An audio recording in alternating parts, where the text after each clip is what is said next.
One of the premises for a number of years we've had is that HR needs to create value.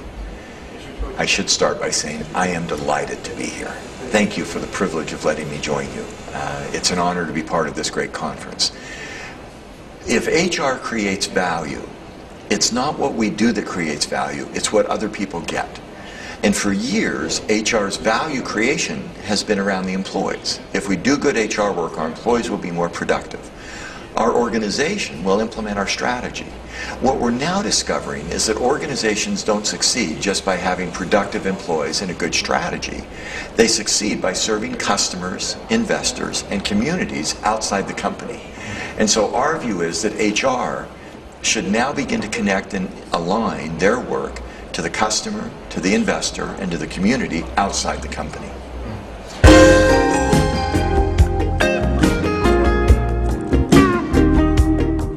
The failure in value delivery is often when we focus on what we do, not what we deliver. For example, if somebody's in sales or marketing, they said, "Today I worked very hard. I made 10 cold calls, I had 3 client presentations, and I had 2 marketing research presentations." Well, the question is, did you sell anything? The same is true in HR. We often do training, we do staffing, we do compensation, and the question is, what happens as a result of doing that? 10 years ago, we used to measure training by the % of people who got 40 hours of training. Well, that's an activity, not an outcome. It's not a value. What I love to say is, did those 40 hours of training cause customers to buy more product from you? If so, that's where HR is beginning to deliver more value, by connecting what we do to the outside customer.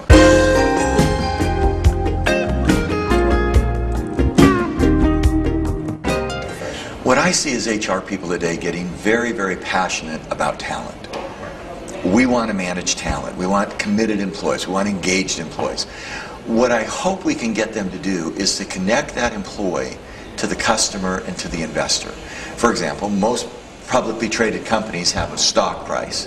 They have investors who look at the company. Are we talking to those investors about our engagement scores, about our retention scores, about our productivity indices? Because the investors will have more confidence in our company if they see that we manage our people very well. That's the inside connected to the outside. I don't say don't do talent, don't do retention, don't do productivity, but connect it to the customers where we work.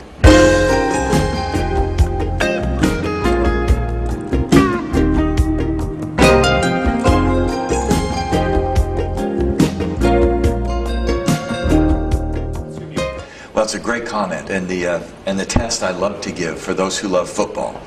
Do you play football? Occasionally. Occasionally. I am not a football expert.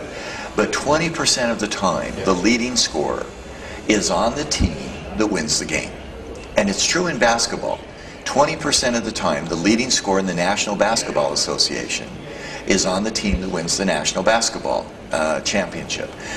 World Cup, soccer is the same. Hockey is the same. Rugby is the same. Talent, 20% of the time, great people will succeed. But 80% of the time, how they work as a team becomes more successful. In fact, in some cases, you may want a little less good talent and much better teamwork. A friend of mine at Microsoft told me the story.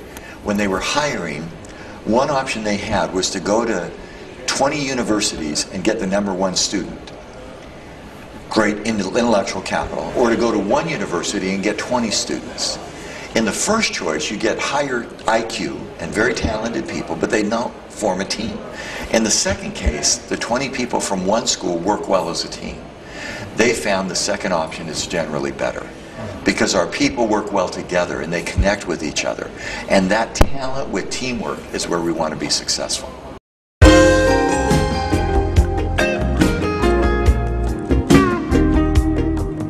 I think you've got to have that. You've got to have your high potentials. We argue it's about 10 to 15% of your people, that they have skills and they can lead the company and they're ready to take it to the next step. Those are the A players. But you've also got to manage the B players. How do you get the other people to work well with them? Because if there's a split, Ultimately, what you create is a revolution. You have the top people doing a very good job, but not connected with the rest of the people. What you want is talent to work well together. In some ways, it's like a great marriage. And you've told me you have a great marriage. Your wife has talent, you have talent, and when they come together, they create a wonderful bond that makes the whole more than the individual parts. And that's what we're trying to create with teamwork as well as talent.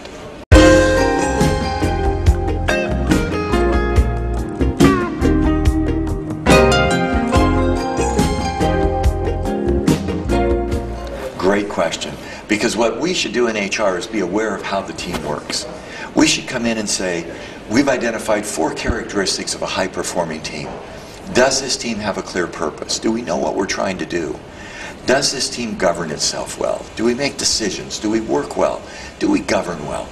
Does the team have good relationships? Do we work well with each other? Do we care about each other?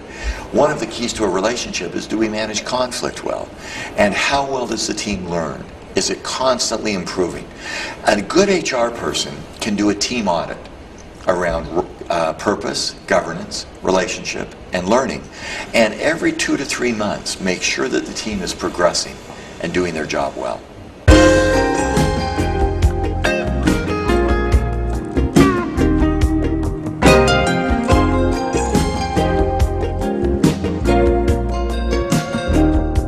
This was one of the most difficult choices I've had. There were 9 finalists, and any one of the 9 would have been outstanding. I got it down to 3. And then Hertz seemed to have a couple of things. Their solution was integrated. It wasn't one piece, it was an entire set of HR practices. Number 2, it was very linked to business results. They showed a financial result both in training and recruiting that showed the business change. They were connecting their HR work to the business in an aligned and an integrated way. And they were innovative in some of the work they did. They were an exceptionally good company. They weren't the only one, but their alignment, their integration, and their innovation was just outstanding.